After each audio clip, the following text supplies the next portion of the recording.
মুফাজ্জল হুসাইন কায়দাবাদ বিষ্ণুপুর ইউনিয়নবাসীর পক্ষ থেকে আলাদকে দিশাল মুফাজ্জল হুসাইন কায়দাবাদ দাদাভাইকে বক্তব্য দেওয়ার জন্য বিশেষভাবে অনুরোধ করছি।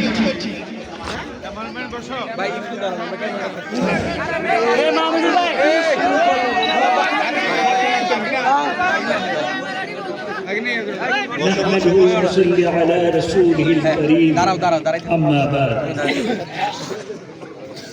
أعوذ بالله من الشيطان الرجيم بسم الله الرحمن الرحيم اللهم صل على محمد وعلى آل محمد كما صليت على إبراهيم وعلى آل إبراهيم إنك حميد مجيد اللهم بارك على محمد وعلى آل محمد كما باركت على إبراهيم وعلى آل إبراهيم إنك حميد مجيد الحمد لله আজকে আমি এটাকে পথসভা বলবো না, এটাকে জনসভা বলবো। আজকের এই জনসভার সম্মানিত সভাপতি, উপস্থিত আমার প্রাণপ্রিয় নেতৃবৃন্দ, উপস্থিত অত্র এলাকার আমার কলিজার টুকরা দিলের টুকরা ভাইয়েরা বোনেরা, আসসালামু আলাইকুম ওয়া রাহমাতুল্লাহি ওয়া বারাকাতুহু।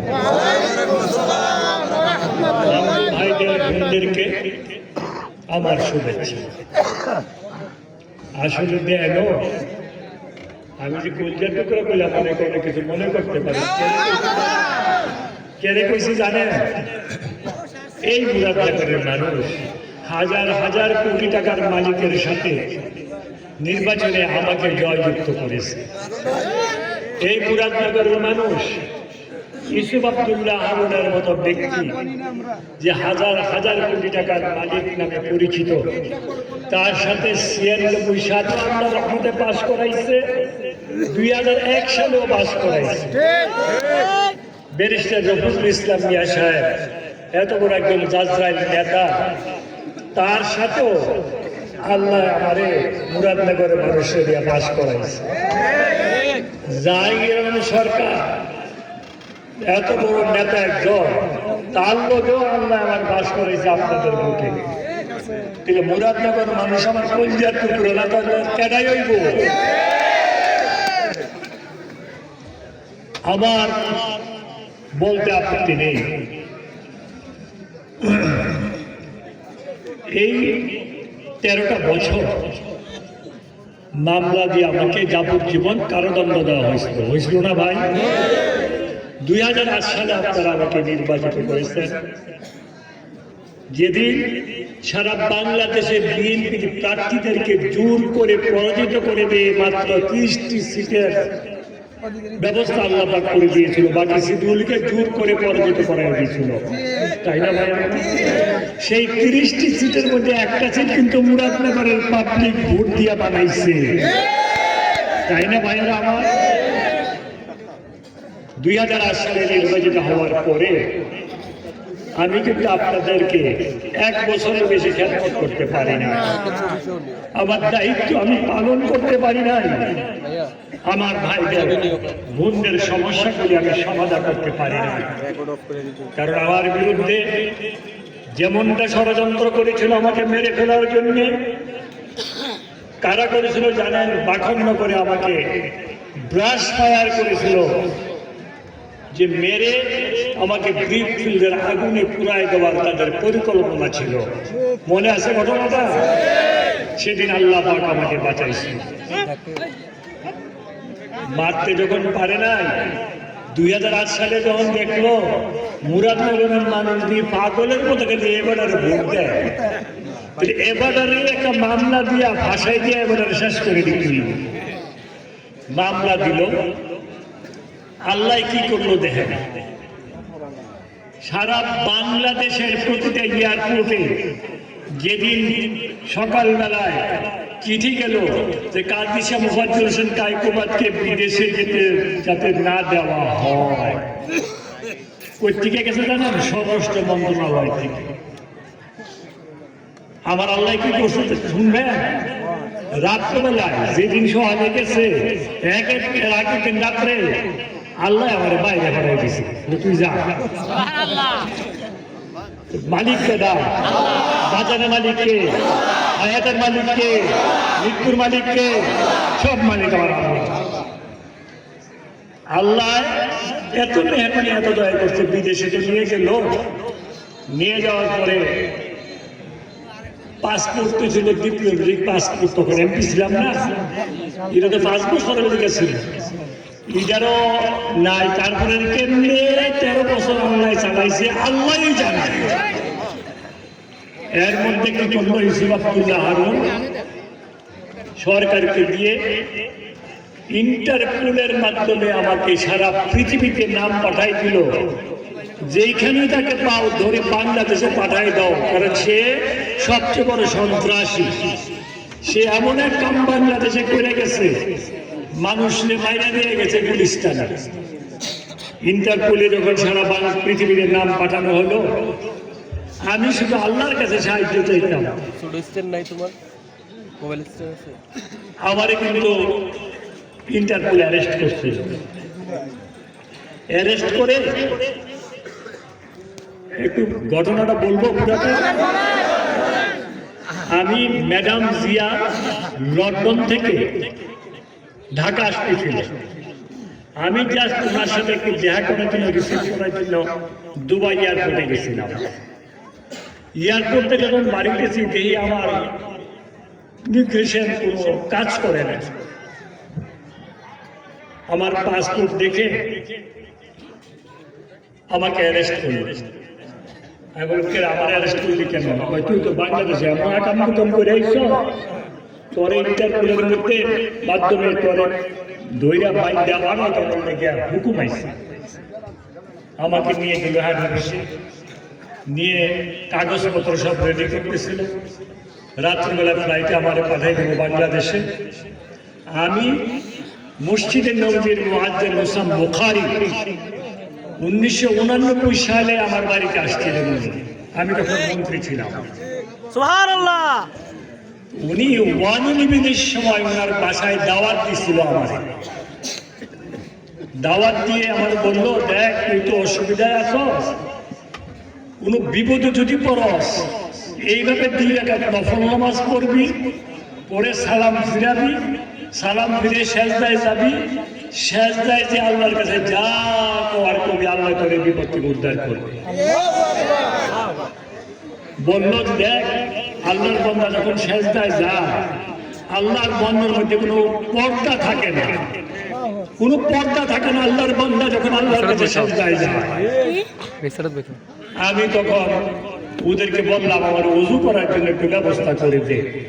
তারা আমার ওযুর ব্যবস্থা করে দিল। ওযুর ব্যবস্থা করে দিয়ে আমি ওযু করলাম, করে নফল নামাজ পড়লাম যেইভাবে মুয়াজ্জিন সাহেব আমার শিখাই দিছিল, করে সালাম ফিরে সেজদায় গিয়ে আমার মাওলার কাছে কান্নাম করতাম, আল্লাহ গো আমার যদি অন্য দেশে পাঠাবে, তুমি তো আমার আনছো বাইরে, আমার তো বাইরে এনে বুঝিয়ে। কান্নাকাটি করার পরে যখন সেজদা থেকে মাথা উঠে গেল, আপনারা বিশ্বাস করেন উঠাই দিয়ে 2 দিকে 2 অফিসার দাঁড়ায় আসছে, বড় অফিসার। কয় তুই কান্তোষ করে তোর আমরা সাইডে দেবো, সিদ্ধান্ত নিচ্ছি। আলহামদুলিল্লাহ। এটা কেনাই করছে।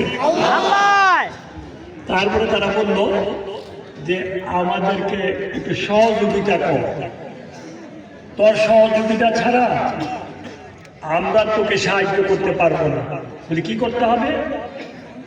তোর বাংলাদেশে কেউ আছে কিনা যার পাসপোর্টে ভ্যালিড ভিসা আছে, ওরে ডাক। আমি আমার বাড়ির পাশে কালাম আছে, একজন আলিমিশন মেম্বারের ছেলে, সে দুবাই থাকে, তারে ফোন করলাম। কয় দাদা আমি আসি, আমার পাসপোর্ট আছে, ভিসা আছে, রাইট আছে। সে আসলো, আমার পাসপোর্টটা রাখলো, তার পাসপোর্টটা রাখলো, রেখে বললো তুই আজকে রাত্রে হাসপাতালে ভর্তি দিবি, ভর্তি হয়ে একটা সার্টিফিকেট দিবি, ওই সার্টিফিকেটটা দিলে পরে আমরা বাংলাদেশে পাঠাই দেবো যে তুই অসুস্থ হয়ে পড়ছো হাসপাতালে, এই জন্য তোরে পাঠানো যায় না। তারা বাংলাদেশে খবর দিয়ে দিয়েছিল অ্যারেস্ট করার পরে যে তারা আজকে রাত্রে পাঠাইতেছে। বাঁচাইছে কেনা? তারা কয় তুই একটা কাজ করিস, 3 দিন পরে এত নম্বর কোর্টে গিয়ে হাজিরা দিয়ে ফেলাইস, তেইলার আপনার কিছু করার থাকবে না, কোর্টের আন্ডারে তুই চলে যাবে। গেলাম কোর্টে, এদিকে আমার ছোট ভাই জুন্নুন এই খবর পাইয়া সাথে সাথে ফ্লাইটে গেল দুবাই। আমি বারবার ধরে জুন্নুনকে দেওয়া হলো, হাসপাতালে ভর্তি হইলাম, সার্টিফিকেট পাঠাইলাম, সার্টিফিকেট তারা বাংলাদেশে পাঠাইলো। 3 দিন পরে হাসপাতালে গেলাম। আল্লাহ ভালো জানেন, হাসপাতালে গিয়ে দিই জজ সাহেবের এত বড় দাড়ি। দুবাইয়ে মিডল ইস্টে তারা তো ছোট দাড়ি রাখে। আমার দেখে কথাবার্তা কয় যে তুই বলে আমি 5 বার এমপিয়া ছিলাম, মন্ত্রী ছিলাম, আল্লাহ আমার ভূমিকু বানাইছিল, আমার এই সব ঘটনা কইলাম। কই তুই চিন্তা করিস না, তোর যে হিটটা ভাঙছে, ডাক্তার তো অপারেশন করছে, এটা সার্টিফিকেট আছে? আমি আছে। বলো তো এই সার্টিফিকেটটা নিয়ে ক্যান্সেলেশন করে জমা দেওয়া হলো। আমাকে খালাস করে দিল আল্লাহ।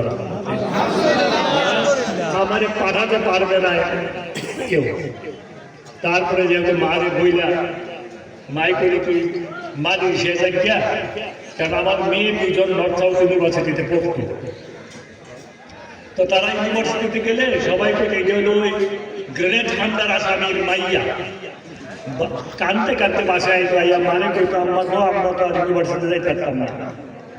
তাদেরকে আমি মালয়েশিয়া ভর্তির ব্যবস্থা আল্লাহর রহমতে হলো। অস্বীকারের কোনো উপায় নাই। আপনাদের যে আজিজ মালয়েশিয়া থাকে, তো তারে ভুল করে বললাম তাদের জন্য একটা বাসা ঠিক করে দাও। সে যাই হোক বাসাটা অনেক কষ্ট করে বাসা ঠিক করে দিল। আমার মারে ফোন করলাম দুবাই থেকে মুক্তি পাওয়ার পরে, মা কি করতাম? তোর মাইয়ার অত থাকে মালয়েশিয়া, যাই গিয়া হ্যাঁ গেলাম ওখানে। 6 মাসের ভিসা হলো, 6 মাসের পরে ভিসা হয় না। আমার ছোট ভাই মুজিব আর আরফিন 2জন হলো মালয়েশিয়া। ওদেরকে বললাম বাইরে ভিসাটা কোনো করে দেশ না, তারাও চেষ্টা করে ফেল বানাবে। আল্লাহকে সাক্ষী রেখে বলতেছি, বৃহস্পতিবার দিন রাত্রে নামাজ পড়ে ঘুমাইলাম, স্বপ্নে দিয়ে আমার বাসায় ইমিগ্রেশন অফিসার ঘুরে গেছে না, স্বপ্নে দেখতেছি। সকালবেলায় ফজর নামাজ করে আমার স্ত্রীকে বললাম, আমি তো স্বপ্নে দেখছি আল্লাহ ভাবে আইসে, বাসায় তখন ইমিগ্রেশন পুলিশ আইতেও পারে। তা আমি হাসপাতালে গিয়ে ভর্তি হই, তুমি আমার কাপড় চোপড়গুলি ঠিক করে দাও। কাপড় চোপড়গুলি ঠিক করে দিলে আমি আইজিএম হসপিটালে গিয়ে ভর্তি হলাম। একদিন পরে ইমিগ্রেশন অফিসাররা আইয়া আমার বাসায় ঢুকিয়া, আমার 2 মেয়ে আমার ওয়াইফে ছিল, হোয়াইরিস কাজী আমার বুঝলে উনি তো অসুস্থ,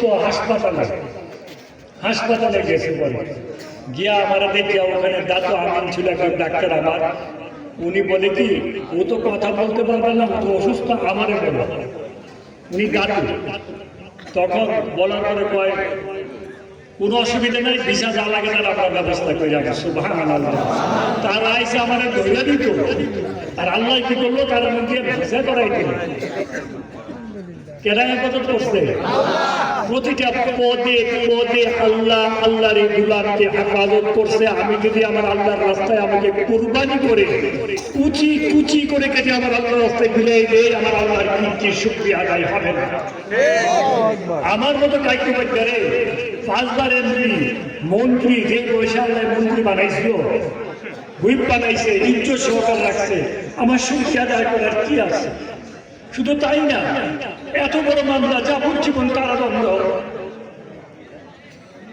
এত বড় জঘন্যতম মামলা, কেমনি মামলা থেকে মুক্ত করে আবার নির্বাচনে অংশগ্রহণ করার ব্যবস্থা করে দিল? কে দিছে? আল্লাহ। দেশে আনছে কেনা? পৃথিবীর কোন জ্যোতিষ, পৃথিবীর কোন গোয়েন্দা সংস্থা চিন্তা করতে পারে না এই জালেম এইভাবে বিদায় হবে, এইভাবে পালায়া যাবে। চিন্তা করতে পারছে কেউ? এটা করছে কেনা আমার আল্লাহ, যিনি হাতে আমাদের জীবন, যিনি আমাদের রিজিকের মালিক, যিনি আমাদের হায়াতের মালিক, যিনি সমস্ত পৃথিবীর সমস্ত জগতের সমস্ত সৃষ্টির মালিক, যিনি আমাদেরকে মায়ের পেটে 9 থেকে 10 মাস লালন পালন করেছে, যেখানে কোনো ডাক্তার দেখতে পারে নাই, যেখানে কেউ রক্ষণাবেক্ষণ করতে পারে নাই, যেখানে কেউ অবস্থান সম্পর্কে কেউ চিন্তা করতে পারে নাই, সেখানে আল্লাহ রক্ষণাবেক্ষণ করতে না ভাই? আবার কি করছে? মায়ের পেট থেকে 12 হওয়ার পরে বুকের মধ্যে দুধের ব্যবস্থা করে দিচ্ছে। মায়ের পেট থেকে বের হওয়ার পরে কি দুধ খাওয়ানোর বুঝ আছে? ওই খাওয়ানোর ব্যবস্থা করে দিচ্ছে, শুয়ে শুয়ে খা। আর মারে এমন দয়া, এমন মেহরবানি মায়ের ভিতরে দিয়ে দিছে, পায়না করছি, পেশাব করছি, দিলে মায়ের হয়ে গেছে, হয়ে গেছে না ভাই? আমরা যত বড় পিসাবই হই আর যত বড় আল্লাহর ওলি হই, সবাই কিন্তু মার কাছে ঋণী। কার কাছে ঋণী? মার কাছে ঋণী। মায়ের ঋণ শোধ করা যাবে না।